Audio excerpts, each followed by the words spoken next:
రెండు చేతులు పైకెత్తి హృదయపూర్వకంగా దేవునికి స్తుతి చెల్లిద్దామా? హల్లెలూయా. అంతేనా? హల్లెలూయా. ఇంకొకసారి పెద్దగా హల్లెలూయా. ఇక్కడ మన స్వరం వినబడాలి, మన ఇళ్ళ దగ్గర కాదు కదా.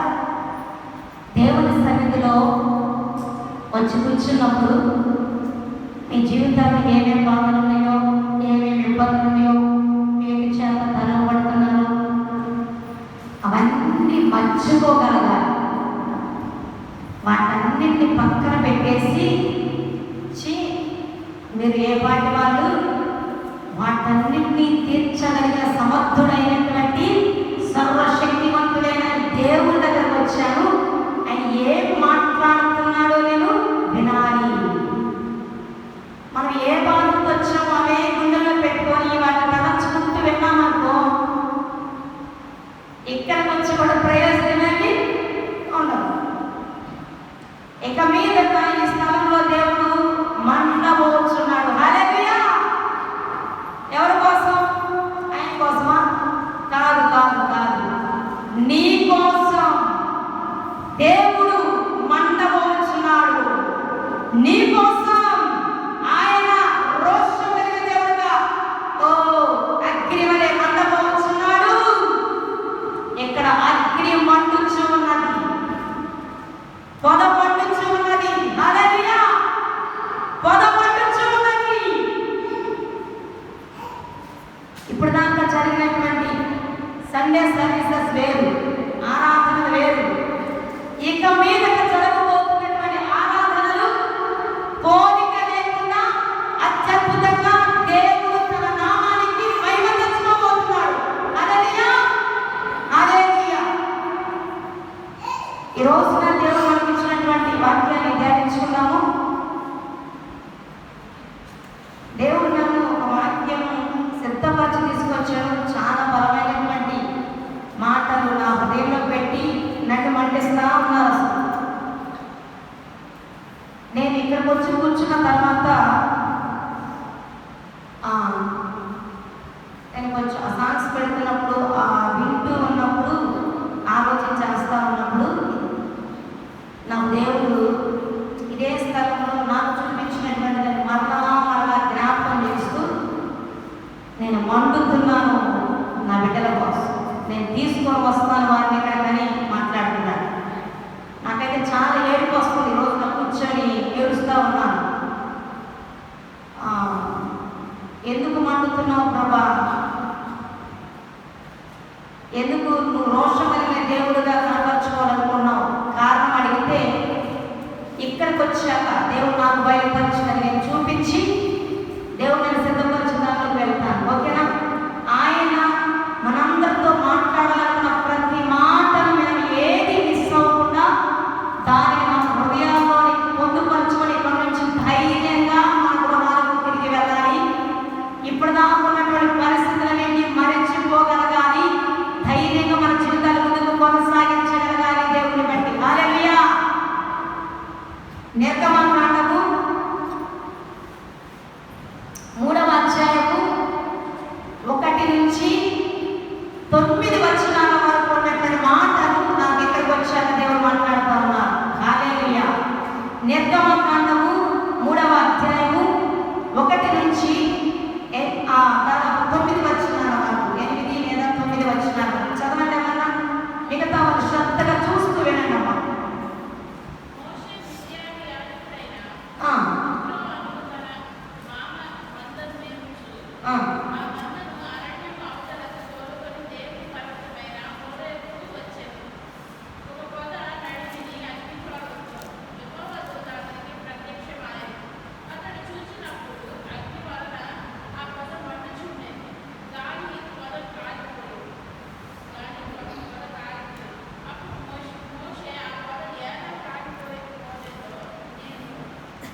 చాలు.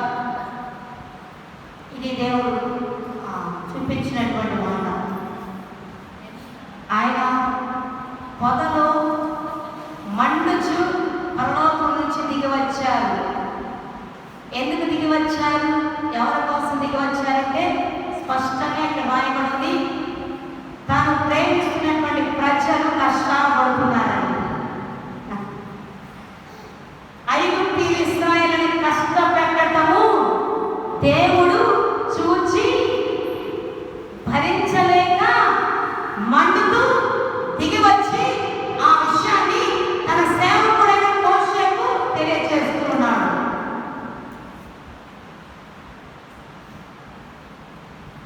ఇశ్రాయేలు ఐగుప్తుల చేత శ్రమ పెట్టబడతా ఉన్నప్పుడు మూలుగుతూ దేవునికి ప్రార్థన చేశారంట. ప్రార్థన చేసినప్పుడు ఆ మూలుగు ప్రార్థన దేవుడికి నిజముగా వినిపించిందంట. ఆయన ఉండలేక వాళ్ళని విడిపించడానికి ఆ బాధలన్నింటిలో నుంచి, శ్రమలన్నింటిలో నుంచి, శత్రువులందరి చేతుల నుంచి విడిపించి శత్రువులు లేనటువంటి సంతోషకరమైన ప్రదేశానికి నడిపించడానికి ఆయన ఏం చేశారు? దిగి వచ్చారు.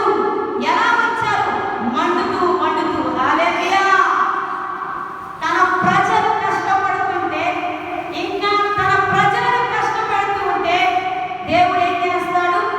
మండుతాడు.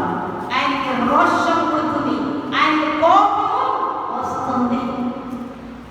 సో ఉన్నటువంటి మాటలు యూట్యూబ్ ద్వారా వింటున్నటువంటి వారు, దేవుని సన్నిధిలో విశ్రాంతి దినమున ఈ సమయంలో కూడి వచ్చినటువంటి వాడు, ఖచ్చితంగా మీరు శ్రమలో ఉండి ఇక్కడికి వచ్చారు. శ్రమలలో మీరు బాధలు అనుభవిస్తూ ఉన్నారు. శత్రువు చేత మీరు తరుమబడుతూ ఉన్నారు. ఏ శత్రువుల చేత తరుమబడుతున్నారో దేవుడితో మాట్లాడబోతున్నారు కదా. ఆ తరుమబడుతున్న శత్రువుల చేతుల నుంచి దేవుడు మిమ్మల్ని విడిపించడానికి ఆయన ఇక్కడ మండుతూ ఉన్నాడు. మిమ్మల్ని బలపరచడానికి ఆయన ఇక్కడికి దిగి వచ్చి ఉన్నాడు. హల్లెలూయా! ఏది చేత తరుమబడుతున్నారో మరి మీరు ఏ కష్టాల్లో ఉన్నారో, ఎన్ని సంవత్సరాలుగా ఎవ్వరూ చెప్పుకోలేని బాధతో కుమిలిపోతూ యేసయ్య దగ్గర ఏడుస్తున్నారో, దేవునికి మొరపెడుతున్నారో, మీ మొర నిజముగా దేవుని యొద్దకు చేరింది. హల్లెలూయా! దేవుడు మీ ప్రార్థన ఆలకించి ఉన్నాడు. మీకు జవాబు ఇవ్వడానికి ఆయన దిగి వచ్చి ఉన్నాడు. హల్లెలూయా! అంతేకాదు, మిమ్మల్ని కష్టపెట్టిన వారిని, కష్టపెడుతున్న వారి చేతిలో నుంచి నీకు ఏది కష్టమైన పరిస్థితి ఎదురవుతుందో, ఏ స్థితిలో నుంచి మీరు రాలేక నలిగిపోతున్నారో దానిలో నుంచి దేవుడు మాత్రమే మిమ్మల్ని విడిపించగలడు. కనుక ఆయనే మిమ్మల్ని విడిపించడానికి దిగి వచ్చి ఉన్నాడు. హల్లెలూయా! అన్ని ప్రయత్నాలు చేసి ఓడిపోయాడా? విసుగుపోయారా? ఆశలు వదిలేసుకున్నారా? కానీ ఈ రోజున ఒక ఆయన మీద ఆశ పెట్టుకోండి. మీ ఆశల ప్రాణాలు తృప్తిపరచగలిగినటువంటి మహోన్నతుడైన దేవుడు, ఆయన పేరే నజరేయుడైన యేసయ్య. మిమ్మల్ని విడిపించడానికి సమర్థుడు. విడిపించిన కొరకు ఈ రోజున దిగి వచ్చిందని మాట్లాడుతున్నాడు. నాకు ఈ మధ్య కాలంలో మనం ప్రార్థన చేసుకోవడానికి లేచినప్పుడు నాకు కూడా నిజంగా ఆ దర్శనం భయం వేసింది. ఆ దర్శనమును నేను తొందరగా కళ్ళు తెరిస్తే పోయి తేవాలని కళ్ళు తెరవడానికి కూడా ప్రయత్నం చేశాను. భయం వేసింది. ఫస్ట్ అర్థం కాలేదు, కొంచెమే అర్థమైంది. నేను ఊహించలేదు. ఏంటి అంటే దర్శనం అంటే ప్రార్థనలో ఉన్నప్పుడు కళ్ళు మూసుకున్నప్పుడు దేవుడు మొత్తం ఇలాగ ఇక్కడ నిలబడి ఉండి సువార్తను ప్రకటిస్తున్నప్పుడు ఇక్కడ ఏం జరుగుతుందో చూపించాడన్నమాట. ఏమిటి అని అంటే రెండు పెద్ద రెక్కలు, అవి కూడా నిప్పులతో ఉన్న రెక్కలు. నేను దాదాపుగా దేవుడు నాకు చూపించిన కళల దర్శనాల్లో దేవత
ఈ అంత్యకాలంలో మనం కలిగి ఉండాల్సిన అభిషేకము పరిశుద్ధాత్మ అగ్ని అభిషేకము,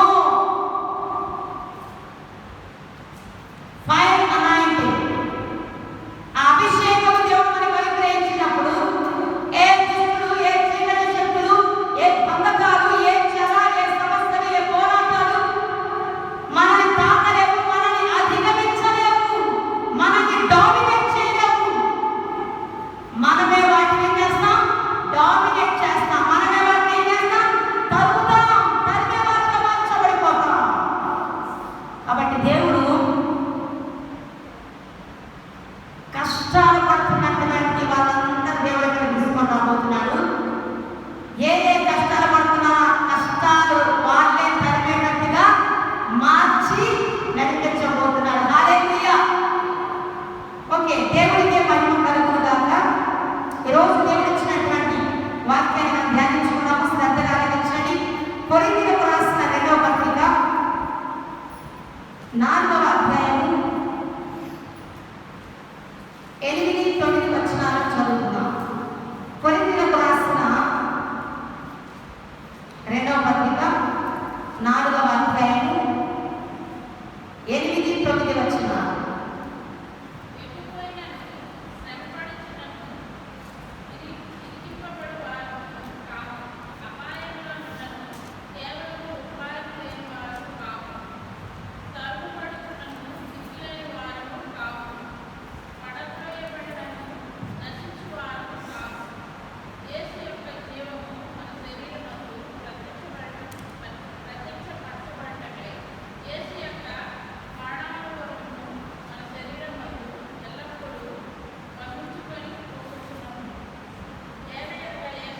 చాలు ఒక చిన్న ప్రార్థన. మహాపరిశుద్ధుడా, ప్రేమ తండ్రి, స్తోత్రం. ఈ సమయంలో మీరు రాస్తారని విచారణ కలిగి చేస్తాను. మీరు వచ్చి అందరితో మాట్లాడి మేము చేస్తున్నాము తండ్రి. ఆమేన్. ఈరోజు దేవుడు మనకి ఇచ్చినటువంటి మాటలు, ఎటు పోయినను శ్రమ పడుచున్నాను, ఇరికింపబడువాను కాము, అపాయంలో ఉన్నాను, కేవలము ఉపాయము లేని వారము కాము, తరుమబడుచున్నాను, దిక్కు లేని వారము కాము, పడద్రోయబడినను నశించు వారము కాము. మనకిచ్చినటువంటి వాక్య ధ్యానం, ఆ ధ్యానాంశం ఏంటి అంటే, ప్రస్తుతము తరుమబడుతున్నటువంటి వారు అధిపతులుగా మార్చబడబోతున్నారు. హల్లెలూయా. దేని చేత మీరు తరుమబడుతున్నారో వాటికే మీరు అధిపతులుగా ఏర్పాటు చేసే వారిగా దేవుడు మార్చబోతున్నాడు. ఎవరి చేత మీరు తరుమబడుతున్నారో వారి మీద మీరు అధికారులుగా ఉండబోతున్నారు. హల్లెలూయా. ఇది దేవుడు ప్రవచనాత్మకంగా మీతో మాట్లాడదలిచిన మాట. పౌలు భక్తులు రాస్తున్నటువంటి మాట. ఆయన ఏమంటున్నారో తెలుసా? మేము దేవుని స్వార్థను ప్రకటించడం వరకు ఎటు పోయినా, ఎక్కడికి వెళ్ళినా కూడా శ్రమ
చెప్పేది కరెక్ట్ కాదు, ఇంకా ఏ రీతిగా తరుగుతున్నారో, కానీ తరుమబడిన వారిగా లేడు, కానీ వారి కుడి పక్కగా దేవుడే నిలబడి బలపరిచి అక్కడ ఏమి చెప్పాలని చెప్పించి మన ప్రాంతానికి దేవుడే తీసుకుని వెళ్ళేవాడు. హల్లెలూయా. నెక్స్ట్ ఇక్కడ ఇది పడద్రోయబడినను నశించువారు కాము. కొన్నిసార్లు మనుషులే మన పడద్రోయడం చూస్తాడు.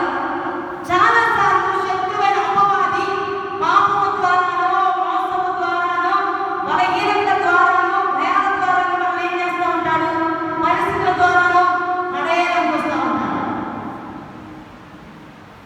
అయితే మనకు దేవుని యొక్క నమ్మిక ఇచ్చి ఉన్నవారు కనుక దేవుడు ఏం చేస్తాడు, వాడు పడేయడం చూసినాను, పడగొట్టడానికి ప్రయత్నించినాను, ఒకవేళ పడద్రోసినను దేవుడు నశించిపోయినవాడు కానీ తిరిగి లేవనెత్తి మరలా శత్రువుపై యుద్ధం చేసి గెలిచేటట్టుగా నిలబెడతాడు. హల్లెలూయా. ఇంత గొప్ప దేవుడిని మనం ఆరాధన చేస్తున్నందుకు మనం ఎంతో ధన్యమని ఈ రోజున గుర్తించాలి. పౌలు ధైర్యంగా మాట్లాడుతున్నాడు. మాట మనందరితో ఈ రోజున పౌలు జీవితం ద్వారా మాట్లాడుతున్నాడు. తరుముబడుతున్నటువంటి వారిలారా, తరుముబడుతున్నటువంటి వాటికే మిమ్మల్ని అధిపతులుగా చేయబోతున్నారు.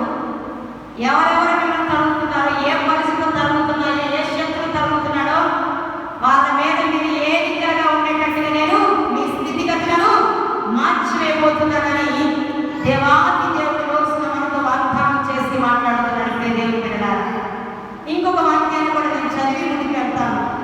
అదే కొరింథీయులకు రాసినటువంటి 2వ పత్రిక 1వ అధ్యాయము 4 నుంచి 7 వచనాలు మనం చదువుకుందాం.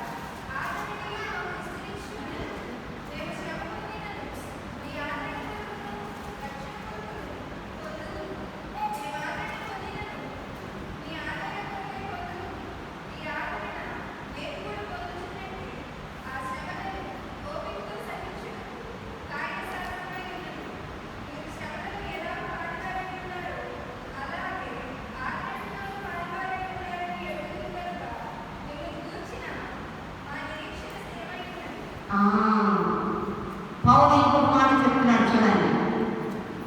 ఈ పౌలుతో ఉన్నటువంటి వారికి, దేవుని బిడ్డలకు ఎందుకు శ్రమను దేవుడే అనుమతించాడు, ఎందుకు తరుమబడేటట్టుగా దేవుడు అనుమతించాడు, ఎందుకు భయాలతో భయపడేటట్టుగా దేవుడు అనుమతిస్తూ ఉన్నాడు, అసలు ఎందుకు దేవుని బిడ్డలకు శ్రమలను దేవుడు అనుమతిస్తాడు అనంటే, మనకు దేవుడు ఏ శ్రమలైతే అనుమతిస్తున్నాడో, కొన్నిసార్లు మనకు శ్రమలు కాదు, పరీక్షలు అని ఖచ్చితంగా మనము నమ్మి తీరాలి. అయితే ఎందుకు ఆ శ్రమలో కూడా దేవుడు నడిపిస్తున్నాడు? మనం ఎరుగని మార్గంలో ఉన్న దేవుడు, మనం ఊహించని మార్గంలో ఉన్న, మనకు ఎరుగనటువంటి పరిస్థితిలో ఉన్న దేవుడు ఎందుకు మనం నడిపిస్తాడు అని అంటే, శ్రమలో ఉన్న వారిని మనము బలపరచడానికి. హల్లెలూయా. శ్రమలో ఉన్న వారిని మనము తర్వాత ఆదరించడానికి. ఇక్కడ అదే కదా, దేవుడు మమ్మల్ని ఏ ఆదరణతో ఆదరించుచున్నాడో, ఏ ఆదరణతో ఎట్టి శ్రమలో ఉన్న వారినైనా ఆదరించటకు శక్తి గలవారగునట్లు ఆయన మా శ్రమ అంతటిలో మమ్మల్ని ఆదరించుచున్నాడు.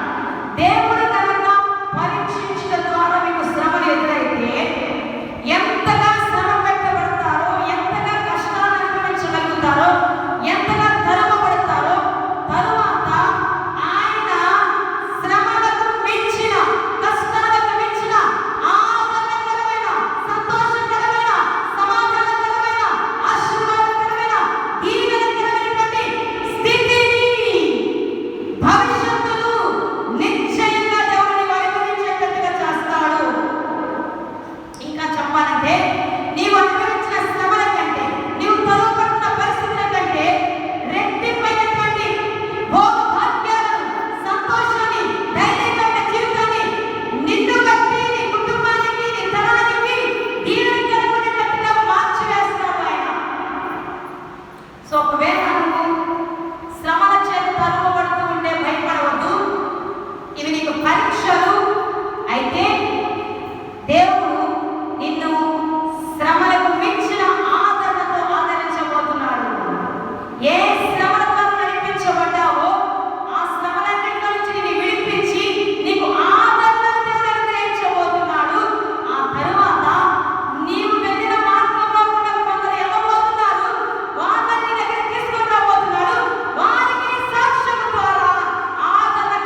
ఎక్కువగా ఆదరించబడతారు, అంతకంటే ఎక్కువ క్షేమకరమైన స్థితి మీరు పొందుకుంటారు దేవుడి ద్వారా.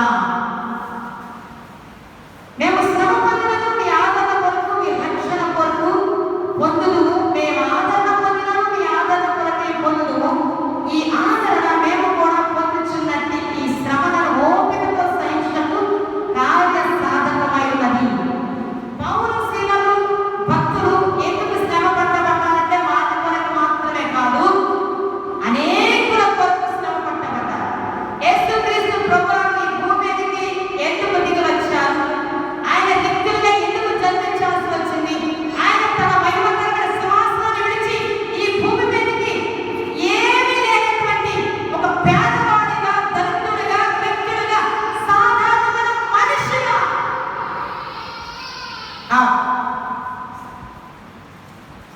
భయంకరమైనటువంటి పశుల పాత్రలో ఎందుకు జన్మించాల్సి వచ్చింది? మనందరి పాపాల నిమిత్తం, మనందరి రక్షణ కొరకు ఆయన మరణించిన వరకు దిగి వచ్చాడు. మన రక్షణ కొరకు యేసయ్య సిలువలో ప్రాణత్యాగం చేశాడు. సిలువ శ్రమలు అనుభవించాల్సి వచ్చింది. ఈ రోజున మీరు అనుభవిస్తున్న శ్రమలు కూడా, మీరు తరపబడుతున్న స్థితి కూడా అనేకులు మీ ద్వారా బలపరచబడాల్సింది.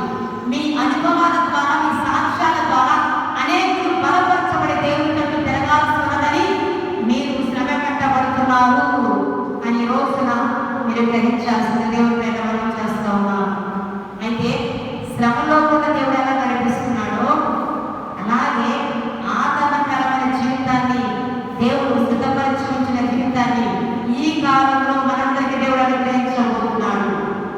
పరిచర్య ప్రారంభంలో దాదాపు 5 సంవత్సరాల పాటు భయంకరమైనటువంటి శ్రమలను మేము కూడా ఎదుర్కోవాల్సి వచ్చింది. దాదాపు 5 సంవత్సరాలు ఆయన భక్తులు జీవితకాలం వారు ఎదుర్కొన్నారు.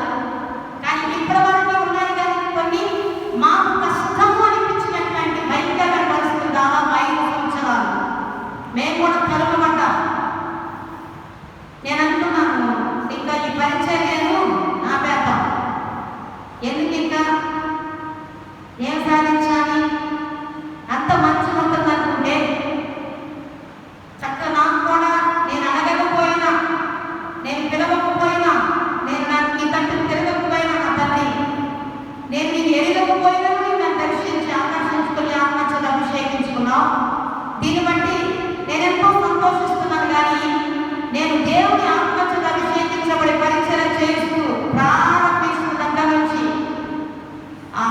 ఈ రోజు వరకు కొందరున్నాయి. కానీ 5 సంవత్సరాలు భయంకరమైన వాటి చేత నేను తరుపడుతున్నప్పుడు నిద్రలేని రాత్రులు ఎన్నో గడిపాను. ఒంటరిగా వ్యక్తి ఇచ్చిన దినాలు ఎన్నో ఉన్నాయి. ఎవరిని చెప్పుకోలేనటువంటి పరిస్థితుల్లో కూడా నేను నడిపించబడ్డా. ఎందుకంటే ఎవరికైనా చెప్పుకొని ఆదరించబడాలని చూస్తే నాది అర్థం చేసుకున్న స్థితి ఎవరికీ లేదు. నన్ను ఆదరించే ఒక్క మనిషి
వెళ్ళిపోతున్నాడు.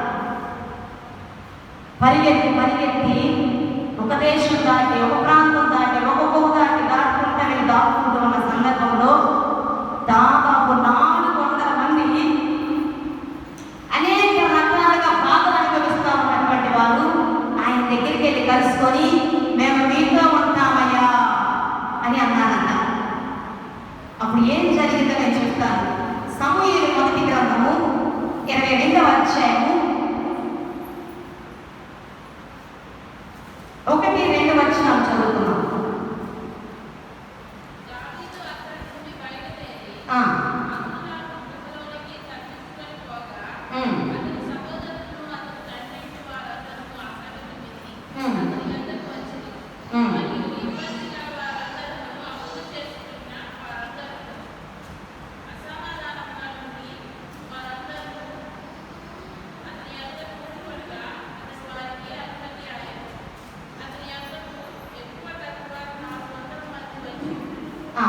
చాలా ఇక్కడ 1వ సమూయేలు 21వ అధ్యాయం 10వ వచనం ఒకసారి చదవండి.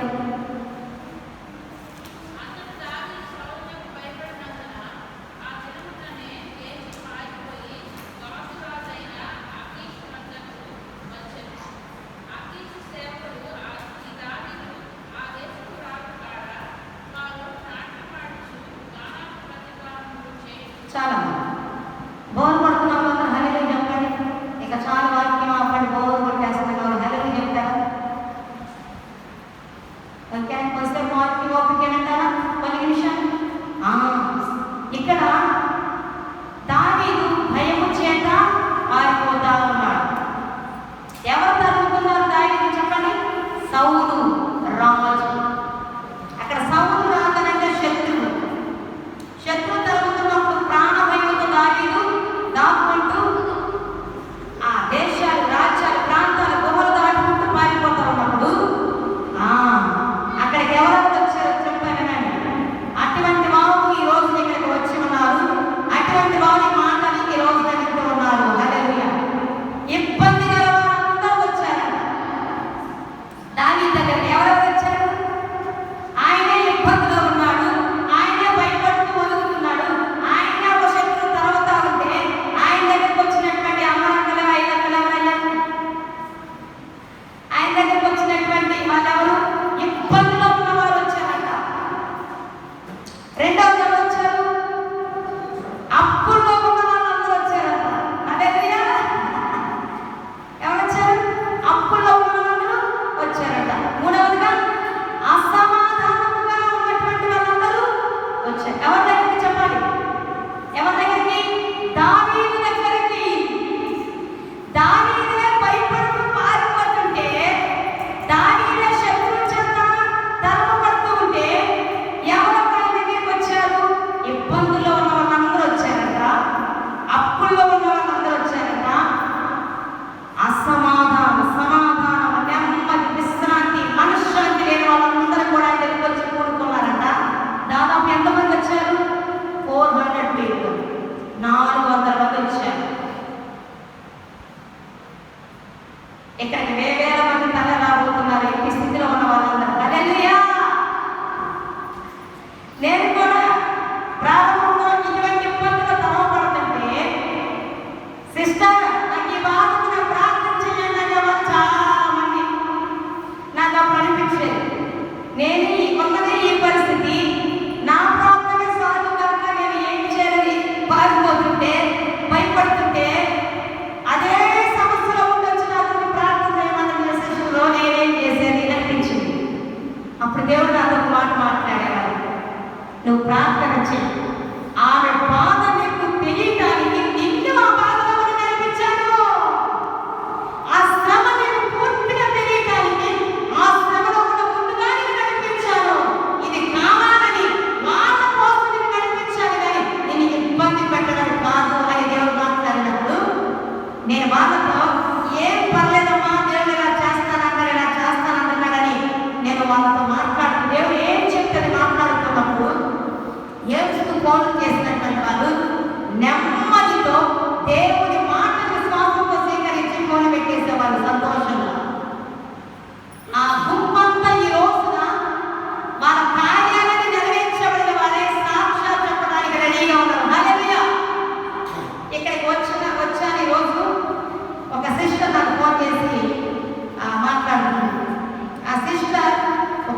3-4 సంవత్సరాల క్రితం ఒక బాధ.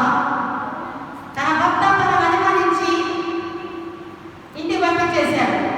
పుట్టింటికి 2 పిల్లలు, వారికి కూడా స్కూల్కి వెళ్ళే ఏజ్ వచ్చింది. పోనీ ఆ క్యాండిడేట్ ఏమన్నా మంచోడా కాదు, అతనికి వేరే కనెక్షన్స్ ఉన్నాయి. అయితే ఏదో కింద వేసేశారు. ఆ మంచి బిడ్డ, ఆడబిడ్డ నెప్ప వేసేసి పంపించేశారు పుట్టింటికి. అదే పంపించేసిన తర్వాత ఆ బిడ్డ ఎవరో చెప్పుకుంటే తల్లిదండ్రుల దగ్గరికి వెళ్ళి చెప్పుకుంటే వాళ్ళు ఏదన్నా ఆదరణకరమైన మాటలు చెప్తారనంటే ఆదరణకరమైన మాటలు ఏం చెప్పట్లా.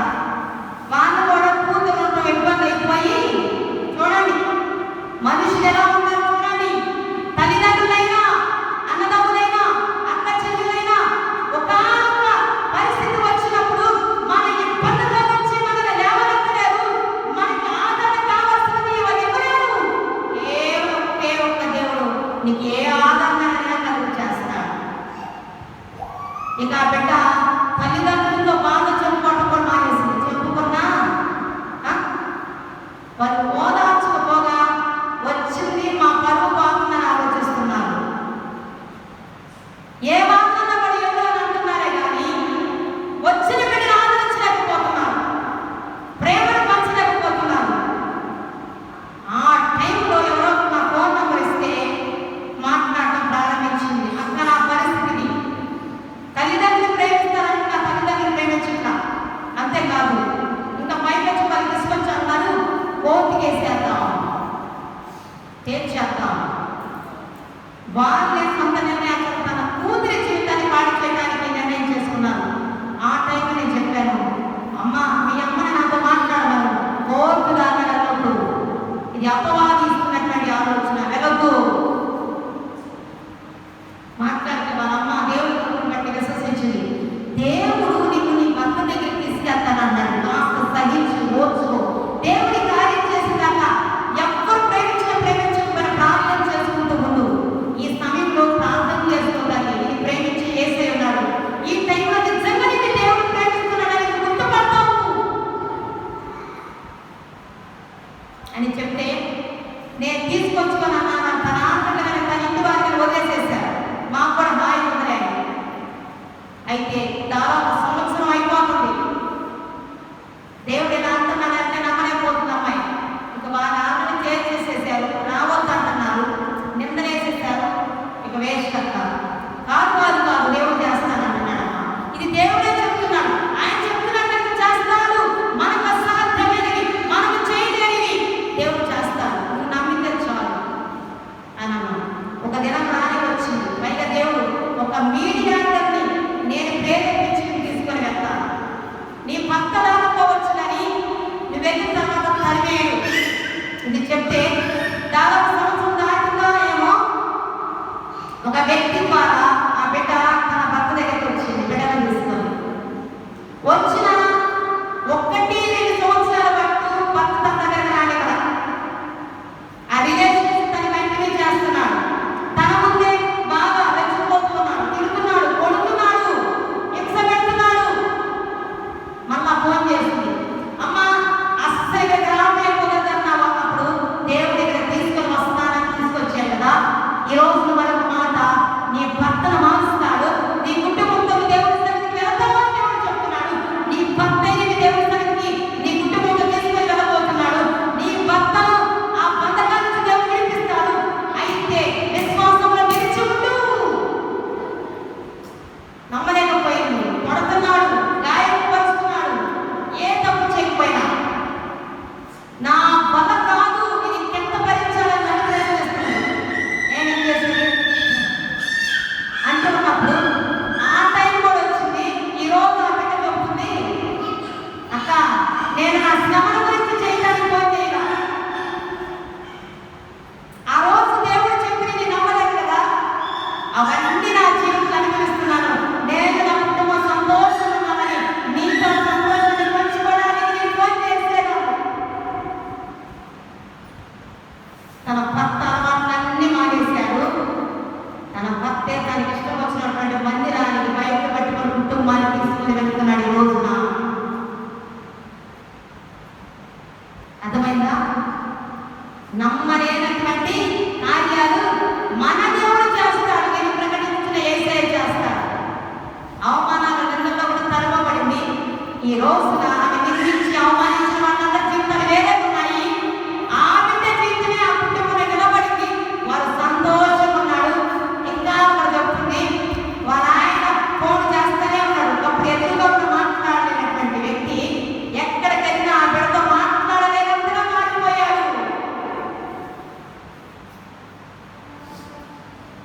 ఇక ఫోన్ చేస్తుంటే నేనన్నా, అమ్మ నేనే ఫోన్ పెట్టేస్తాను, మీ వార్తలు మాట్లాడుకోలేని నేను ఫోన్ పెట్టేశాను. అదే కదా మనకు కావాలి. నా దేవుడు ఎంతటి కార్యమైనా చేస్తాడు. నువ్వు విశ్వాసంగా నిలబడినట్లయితే, దేవునికి విశ్వసించి నిరీక్షణ చూసినట్లయితే, నీకు దూరమైన వారు, నిన్ను కాదన్న వారు, నిన్ను బానిసలుగా చూస్తున్నటువంటి వారు, నిన్ను దాసులుగా చూస్తున్నటువంటి వారిని దేవుడే ప్రేమతో నీ ఎదురుకు వచ్చేటట్టుగా కార్యం చేస్తాడు, చేయబోతున్నాడు. హల్లెలూయా. ఇక్కడ దావీదు దగ్గరికి ఎవరెవరు వచ్చారు? ఇబ్బందుల్లో ఉన్న వాళ్ళందరూ వచ్చారట. అప్పుల్లో ఉన్న వాళ్ళందరూ వచ్చారట. అసమాధానంలో ఉన్న వాళ్ళందరూ వచ్చారట. ఈ రోజున ఇక్కడికి ఎవరెవరు వచ్చారు చెప్పిన? చేదు అనుభవాల్లో కూడా ప్రయాణం చేస్తున్న వాళ్ళు వచ్చారు. మానవ మార్గంలో కూడా నడిపించబడుతున్న వాళ్ళు వచ్చారు. నెమ్మది సమాధానం లేక, అసమాధానం లేకుండా, సంతోషమే లేని స్థితిలో ఉన్న వారు ఇక్కడికి వచ్చి ఉన్నారు. ఈ మాటలు వింటూ ఉన్నారు. ప్రాణాలు విసిగిపోయినటువంటి వారు వచ్చున్నారట. ఇక ప్రాణాలు తీసేసుకుంటే మంచిది అనుకుంటే ఆలోచన వస్తున్న వాళ్ళు కూడా ఈ మాటలు వింటూ ఉన్నారట. ఇక్కడికి వచ్చి ఉన్నారు. హల్లెలూయా. ఇక నా సమస్యకు, నా అప్పులు తీర్చబడడానికి మార్గమే లేదు, పరిష్కారమే లేదు అనుకున్నటువంటి వారు ఇక్కడికి వచ్చారట. ఈ మాటలు వింటూ ఉన్నారు. జీవితాలు చేదుగా మారిపోయినటువంటి వారు, వివిధ రకాలుగా దురాత్మల చేత పీడించబడుతున్నటువంటి వారు, పాపం చేత తరుమబడుతున్నటువంటి వారు, వ్యాధులతో తరుమబడుతున్నటువంటి వారు, భయాలతో తరుమబడుతున్నటువంటి వారు, అప్పులతో తరుమబడుతున్నటువంటి వారు ఇక్కడికి వచ్చి ఉన్నారు. ఎన్ని ప్రయత్నాలు చేసిన సమాధానం ఉండటం లేదు, నెమ్మది లేదు, నిద్ర పట్టడం లేదు. ఈ పరిస్థితిలో మనం ప్రయాణం చేస్తున్నటువంటి వాళ్ళందరికీ వచ్చారు. దాదాపు ఇటువంటి పరిస్థితిలో కూడా దేవుడు నడిపించి నిలబెట్టుకున్నాడు. హల్లెలూయా. సో ఈ రోజు మేము ఎదుర్కొన్న పరిస్థితుల్లో లేము. తరుమబడుతున్న వారికి సహాయం చేసే స్థితులుగా, చేతులుగా దేవుడు మమ్మల్ని మార్చివేశాడు. హల్లెలూయా. బాధపడుతున్న వారిని బలపరిచే స్థాయిలో దేవుడు నిలబెట్టుకున్నాడు. హల్లెలూయా. మమ్మల్ని లేవనెత్తాడు. నేనే ఒక సాక్షిని ఎదుట నిలబడి ఉన్నాను.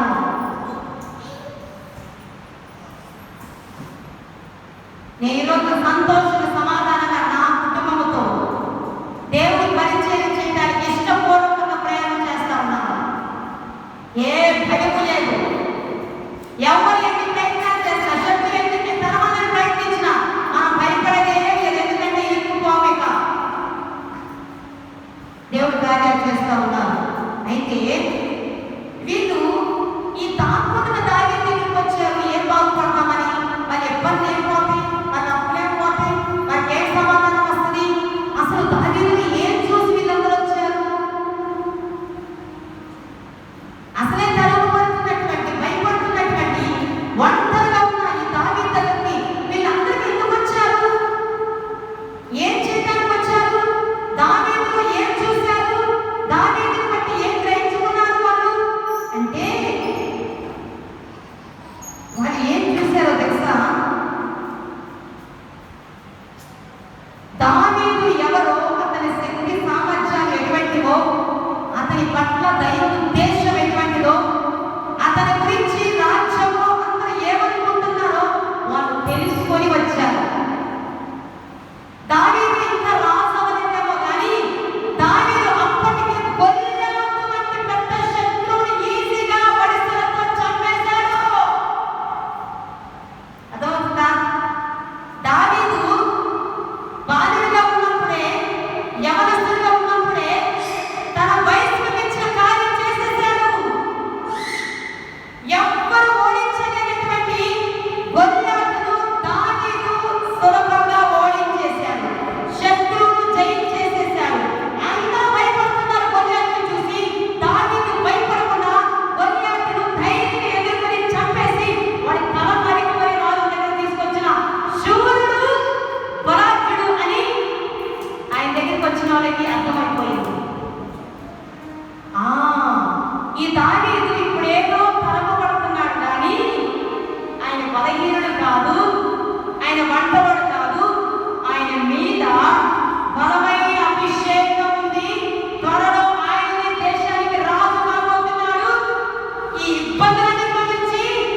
బలాఢ్యులుగా, నాయకులుగా, యోగులుగా, సైనికులుగా వాళ్ళ ఏ శ్రమల చేత తరమబడుతున్నారో ఆ శ్రమలను జయించేవారుగా, ఆ శ్రమలను తరిమి కొట్టేవారుగా, ఆ శ్రమలో ఉన్న వారిని ఆదరించేవారుగా, యుద్ధ శూరులుగా మార్చేశాడు దావీదు. హల్లెలూయా. దావీదు ఎవరిని వాళ్ళు ఎరిగి వచ్చారు తెలుసా? సమూయేలు మొదటి గ్రంథము 17వ అధ్యాయము 10వ వచనం చదివితే మనకు అర్థమైపోతుంది దావీదు అసలు ఎవరో, వాళ్ళు ఎందుకు దావీదు దగ్గరికి వచ్చారు. ఇది తెలుసుకొని ఇబ్బందుల్లో ఉన్నవాళ్ళు, అప్పుల్లో ఉన్నవాళ్ళు, అసమాధానంతో ఉన్నటువంటి వాళ్ళు, శత్రువు చేత తరమబడుతున్నటువంటి వాళ్ళందరూ వచ్చారంట. చెప్పండి.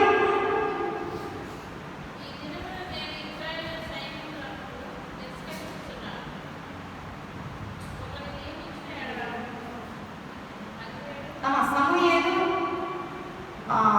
మొదటి గ్రంథము 17:10.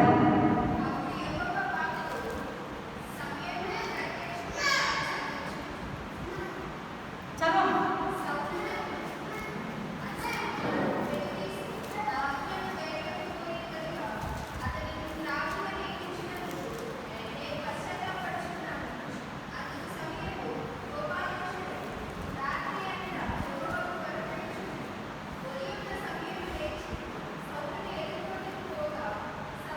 అమ్మ ఒక్క నిమిషం.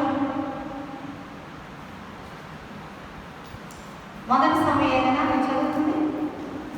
మొదటి సమూయేలు ఒక్క నిమిషం.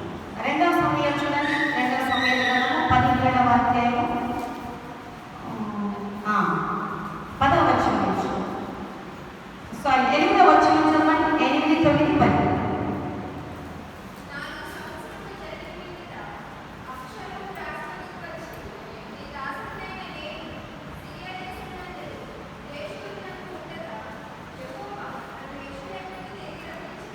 తన 8వ వచనం నుంచి 17:8 నుంచి రెండవ సమూయేలు 17:8 నుంచి. ఓకేనా? అది ఓకే. నీ తండ్రియు అతని పక్షమున ఉన్నవారు మహాబలాఢ్యులనియు అడవిలో పిల్లలను పోగొట్టుకొనిన ఎలుగుబంట్ల వంటి వారై రేగిన మనసుతో ఉన్నారనియు నీకు తెలియదు. నీ తండ్రి యుద్ధములకు ప్రవీణుడు, అతడు జనులతో కూడా బస చేయడు.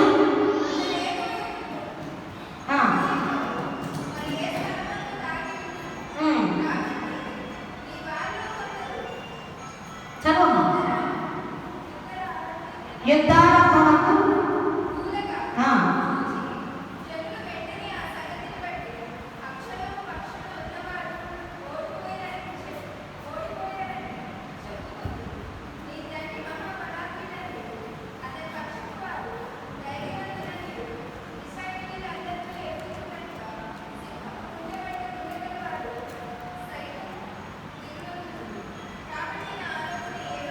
చాలా చూసారా?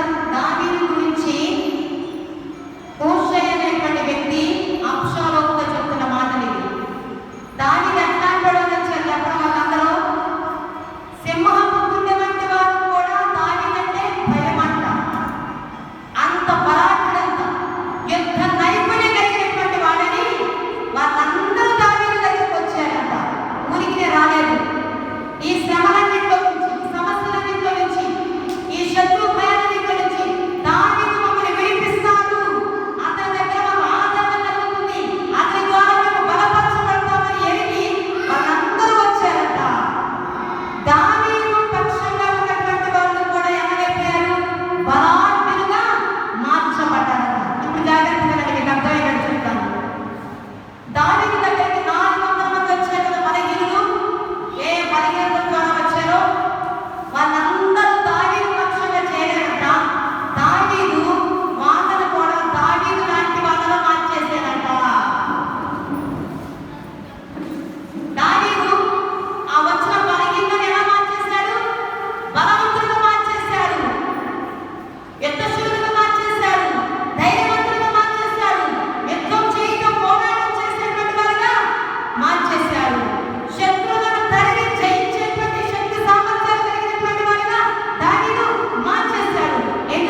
దావీదు ముందుగానే ఆ ప్రయాణంలో ఉన్న ఒంటరిగా కనిపించాడు. వాళ్ళందరూ దావీదు దగ్గరికి వెళ్ళాక దావీదుకి అర్థమైపోయింది, ఓ నేను తరమబడుతుంది వీళ్ళందరి కోసం, అయితే వీళ్ళని శత్రువులను తరిమేటువంటి యోధులుగా మార్చడము దేవుని ఉద్దేశం కనుక నేను వీళ్ళని బలవంతులుగా మార్చేస్తాను అని దావీదు తనతో పాటు 400 మందిని పెట్టుకొని ట్రైనింగ్ ఇచ్చి బలపరిచి గొప్ప సైన్యంగా యోధులుగా ధైర్యవంతులుగా మార్చేశాడంట. అంతేకాదు దావీదు శత్రువు మీద యుద్ధానికి వెళ్ళింది వేదం తీసుకొని. హల్లెలూయా. ఇప్పుడు చెప్పండి, దావీదు ఒంటరిగా తరమబడుతున్నప్పుడు ఆయన దగ్గరికి బలవంతులు వచ్చారా? ధనమున్న వాళ్ళు వచ్చారా? సమృద్ధిగా ఉన్నటువంటి వాళ్ళు వచ్చారా? బాగా ఖుషిగా ఉన్నటువంటి వాళ్ళు వచ్చారా? కాదు. బలహీనులు వచ్చారు, భయపడే వాళ్ళు వచ్చారు, ఇబ్బందుల్లో ఉన్న వాళ్ళు వచ్చారు, అప్పుతో మగ్గిపోతున్నటువంటి వాళ్ళు వచ్చారు, సమాధానం లేక శత్రు భయం చేత తెరవబడుతున్న వాళ్ళు వచ్చారు. అయితే వాళ్ళు ఏ శ్రమల చేత తరమబడుతూ వచ్చారో ఆ శ్రమలను తరిమే యోధులాగా అధిపతులాగా దావీదు వాళ్ళని మార్చేశాడు. ప్రతి యుద్ధంలో దావీదు ఎందుకు గెలిచాడు? ఎవరు పెట్టుకొని గెలిచాడు తెలుసా? ఇదిగో ఈ ఇబ్బందుల్లో ఉన్న వాళ్ళని ట్రైనింగ్ ఇచ్చి వీళ్ళని తీసుకొని వెళ్ళి శత్రు మీద యుద్ధం చేసి గెలిచాడంట. దావీదు జీవితంలో ఒక్క ఓటమి అని ఉందా? 40 సంవత్సరాలు పరిపాలన చేస్తే ఒక్క యుద్ధంలో కూడా ఓడిపోని యోధుడు దావీదు. ఎవరు పెట్టుకొని యుద్ధం చేశాడు? ఇబ్బందుల్లో ఉన్న వాళ్ళు వచ్చి ట్రైనింగ్ ఇచ్చి వాళ్ళని వెంట పెట్టుకొని ఈ విజయాన్ని సాధించాడంట. హల్లెలూయా. ఈ రోజున నా దేవుడు నీకు ట్రైనింగ్ ఇస్తున్నాడు. నా దేవుడు నీకు 8 మార్గాలు నడిపిస్తున్నాడు. ఏ ఇబ్బందికరమైన మార్గంలో నడిపించబడుతున్నావో, ఏ అప్పుల చేత తరమబడుతూ ఉన్నావో, ఏ భయాల చేత తరమబడుతూ ఉన్నావో, ఏ వేదన చేత తరమబడుతున్నావో, ఏ కృంగిన స్థితిలో నడిపించబడుతున్నావో, ఏ అవమానం చేత ఏ నిందల చేత తరమబడుతూ ఉన్నావు, ఏ వ్యాధి చేత తరమబడుతున్నావు, ఏ పాపపు ఆలోచన చేత తరమబడుతూ ఉన్నావు,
అధిపతులుగా ఏలుబడి చేసేటట్టుగా, అనేక మందిని ఆ స్థితిలో ఉన్న వారిని ఆదరించేటట్టుగా నిన్ను మార్చివేయబోతున్నాడు.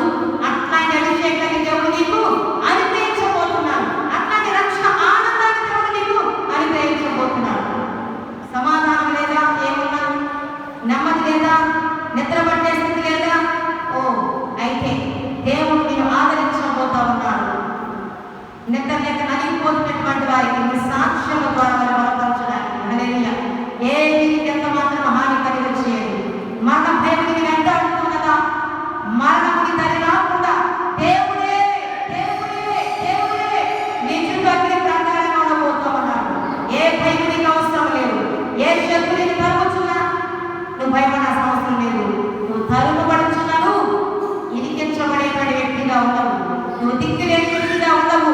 శ్రమ పెట్టబడుతున్నాను, నీవు ఇరుక్కుపోయే పరిస్థితిలో నీవు ఉండమని దేవుడు మాట్లాడుతున్నాడు. నీకు దేవుడు ఉపాయంలో పోతున్నాడు. నీ అపాయాలన్నింటిలో నుంచి విడిపించేటువంటి మార్గాన్ని, ఆలోచనలు, ఉపదేశం దేవుడు నీకు చేయబోతా ఉన్నాడు. హల్లెలూయా. నీ పరిస్థితులను ఎలా మార్చబోతున్నాడు దేవుడు తన ఆత్మ ద్వారా నీకు బోధించి ముందుకు నడిపిస్తూ ఉండగా దేవుడు ఏం చెప్తున్నారో ఆ మాటలకు నీకు చెవియెక్కి విధేయత చూపగలిగినట్లయితే, ఇంకా రక్షణ లేకపోతే రక్షణ కొరకు నువ్వు సిద్ధపడాలి. బాప్తిసం పొంది దేవుని విడిగా మార్చబడాలి. ఇంకా పరిశుద్ధాత్మ అనుభవం లేకపోతే దేవా దావీదుకి ఇచ్చిన అంత ధైర్యం కలిగిన పరిశుద్ధాత్మ నాకు అనుగ్రహించు ప్రభువా. అనేక బలపరిచే ఆత్మలను నాకు అనుగ్రహించు. నన్ను తలుపుతున్న శత్రువు నేనే కలిగినటువంటి ఆత్మ ధైర్యాన్ని నాకు అనుగ్రహించు ప్రభా. ఆ జ్ఞానం అనుగ్రహించిన ఈరోజు ప్రార్థన చేద్దామా? అట్టి కృపాటి భాగ్యము, అట్టి పరిశుద్ధాత్మ అభిషేకము కూడినటువంటి అందరి మీదకి నా దేవుడు పంపించును గాక. వింటున్న ప్రతి ఒక్కరి మీదకి ఇంటి బలమైన అభిషేకము ఇక్కడ దిగివచ్చును గాక. ప్రార్థన చేద్దామా? ఏ స్థితిలో వచ్చినా భయపడాల్సిన అవసరం లేదు. దేవుడు నిన్ను ఆదరించబోతున్నాడు. దేవుడు నీ కష్టాల నుంచి విడిపించబోతున్నాడు. నేను నిన్ను విడిపించబోతున్నాను. నీ పక్షాన్ని యుద్ధం చేయబోతున్నాను. నీకు జయమివ్వబోతున్నాను. నీవు ఇంకా ఓడిపోలేదు, ఓడిపోలేదు, ఓడిపోలేదు నా కుమార్తె, ఓడిపోనివ్వను నా కుమార్తె అని దేవుడు చెప్పడం వరకు ఇక్కడికి నేను తీసుకొని వచ్చాను. ఈ మాటలు నీతో మాట్లాడుతున్నాను. ప్రార్థన చేస్తున్నామా? మౌనంలో కొంతసేపు మహాపరిశుద్ధుడ ప్రేమ కలిగేస్తాయి. నీ పరిశుద్ధమైన బంగారు పాదాలు సూత్రాలు చేస్తున్నానయ్యా. నిజమే, పౌలు శ్రమల చేత ఇబ్బందుల చేత ధర్మపడ్డాడు. అయితే అటువంటి ఇబ్బందుల్లో ఉన్నటువంటి వారిని బలపరచడానికి మీరు ఆ మార్గాన్ని నడిపించారు ప్రభువా. ఆ అభిషేకాన్ని ఇచ్చారు ఆయన. ఓ నీకు స్తోత్రం. శ్రమ ఎంతకాలం ఎన్ని శ్రమలు పెట్టబడ్డారు నీ ఆత్మ ద్వారా తండ్రి, పరిస్థితుల ద్వారా బిడ్డలను మీరు ఆదరించారు. అదే రీతిగా ఏ శ్రమల చేత, ఏ ఇబ్బందుల చేత, ఏ అప్పుల చేత, ఏ భయాల చేత, ఏ పాపల చేత, ఏ బలహీనతల చేత ఈ బిడ్డలు కలపబడుతూ మార్గము కోసము, ఆలోచన కోసము, పరిష్కారం కోసము, విడుదల కోసము, సమాధానం కోసము నీ చెంతకు వచ్చి ఉన్నారు. అట్టి ప్రజలందరినీ విడిపించి వారందరి గృహాలలో ప్రభువా తండ్రి నిజమైన క్రిస్మస్ వేడుకలు, సంతోషకరమైన క్రిస్మస్ వేడుకలు ఈ సంవత్సరం జరుపుకున్నట్టుగా గొప్ప కార్యం జరిగించమని ప్రార్థిస్తున్నాను. అదే రీతిగా తండ్రి ఒంటరిగా శత్రు భయం చేత పారిపోతున్న దావీదునకు అనేక మంది ఇబ్బందులు ఉన్న వారిని, బాధలు ఉన్న వారిని తీసుకొని వచ్చి వాళ్ళనే ఒక సైన్యంగా యోధులుగా తయారు చేసి జయ జీవితాన్ని అనుగ్రహించిన దేవుడు ప్రభువా.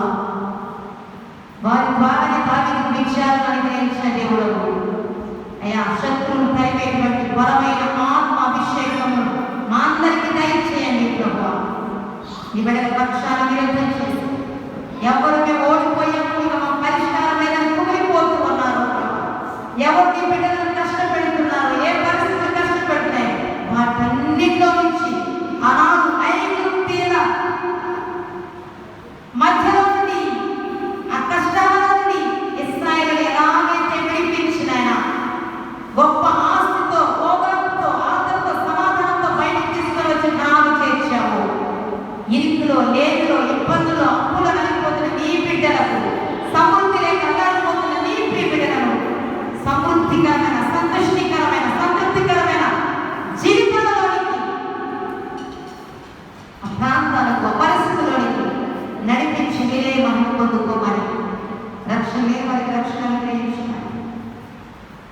ఈ మాటలన్నీ మాత్రం హృదయాల్లో స్థిరపరచులంతగా ఫలింపచేసి నేను ఆమె మాత్రమే మహిమగల ప్రభావం తెచ్చుకున్నాను. యేసయ్య ఘననామాన్ని ప్రార్థించి వేడుకుంటున్నాము తండ్రి, ఆమేన్.